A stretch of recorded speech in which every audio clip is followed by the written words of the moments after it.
2026-এর প্রার্থী তালিকা ঘোষণা হতেই গঙ্গারামপুরে বিশাল মিছিল করে শক্তি প্রদর্শন করলেন তৃণমূল প্রার্থী গৌতম দাস। মঙ্গলবার সন্ধ্যায় বাসস্ট্যান্ড থেকে শুরু হওয়া ওই মিছিলে সামিল হন পুরসভার চেয়ারম্যান প্রশান্ত মিত্র সহ কয়েক হাজার কর্মী সমর্থক। গত নির্বাচনে পরাজিত হলেও মমতা বন্দ্যোপাধ্যায় ফের গৌতমবাবুর ওপরই আস্থা রেখেছেন।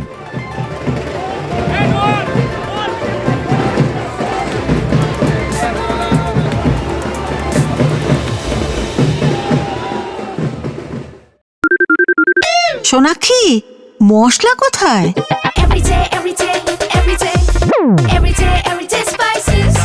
এভরিডে মশলা, দেশের স্বাদ।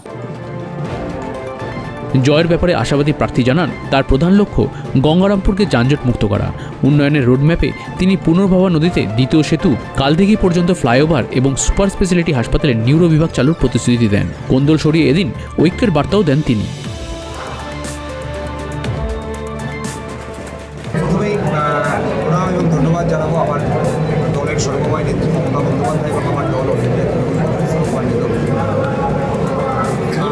দল তৃণমূল কংগ্রেস পুনরায় এই গঙ্গারামপুর বিধানসভার মানুষের সেবা করবার জন্য সুযোগ এই নির্বাচনে লড়াই করবার জন্য আপনাদের মাধ্যমে গঙ্গারামপুর বিধানসভায় সকল গণতান্ত্রিক মানুষের কাছে এই আহ্বান রাখতে আমরা সকলে একত্রিত হই। আমাদের প্রথম লক্ষ্য হচ্ছে গঙ্গারামপুরকে যানজট মুক্ত করবার জন্য পুনর্বার ব্রিজ থেকে কালদিঘির উপনদী ফ্লাইওভার তৈরি করে দেওয়া।